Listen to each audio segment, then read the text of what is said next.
Hello dear learners. Today, we are going to discover a very useful instruction, the positive and negative edge, and how we use it in a practical industrial example. We go back to the example of the motor start with a latch. These instructions are very common in PLC programming and used for a number of applications such detections, counters. As automation professionals, we need to be aware of both the concept and its practical facet. We assign each input and output its address. But, here in the Start push button, instead of using an ordinary contact, we look up for the P symbol, meaning literally positive edge detection. As you can see here, the instruction require a bit memory to run. The bit memory actually compares the present status of the operand with the previous.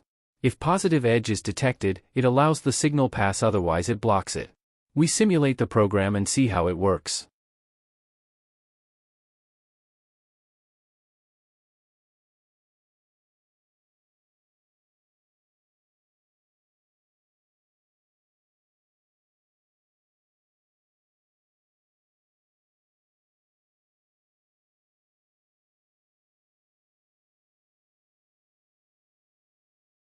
Let's test the program. We click on the Start push button and keep it pressed. Normally the motor turns on. To turn it off, we press on the Stop push button. However, despite the Start push button still active, even we release the Stop push button, the motor won't turn on. In fact, as we can see here, the positive edge instruction allows only once the passing of the signal. This means, the instruction will work again only when another positive edge is detected. So we need to deactivate and reactivate the input to allow again the signal.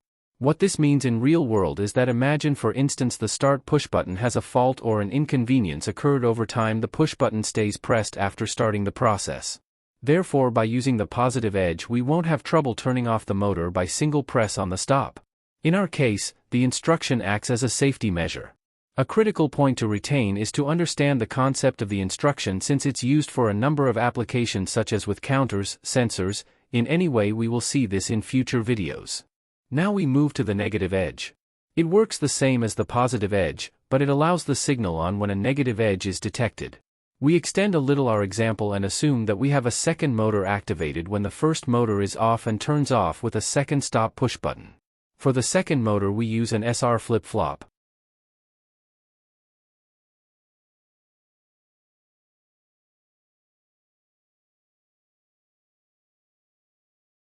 As we said, we use the second Stop push button to stop the motor. We assign its address. In the output, we put the second motor we want to run. As you can see here, we have the possibility to rename the tags by right-clicking on the mouse.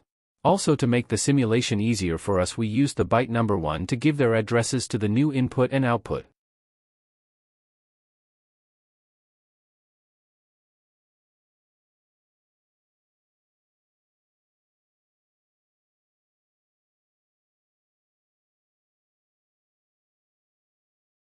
The condition to run the second motor is when first motor turns off. Let's try the negative edge instruction symbolized with the letter N and test it.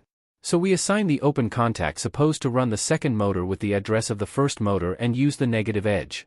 Before we move to simulation, I would like to direct your attention to a crucial point, which is each instruction of negative and positive edge used along the PLC program must have its own memory bit address, otherwise there could be memory overlap and could result in a fault in the CPU.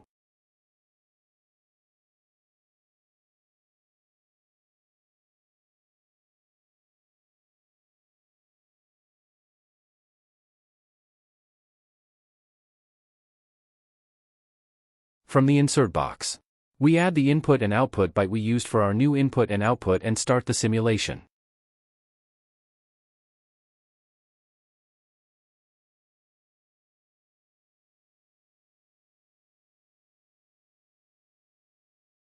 As usual, we press on the first Start push button to run the first motor.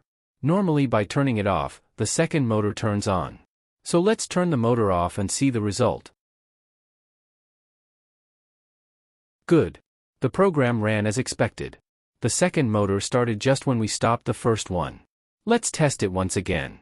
Clearly, the second motor runs just when the first one turns off. Thank you for watching and hope you've had great time with us. If the video helped you in some way, make sure to give us a like and subscribe to Step Plus. See you in another video.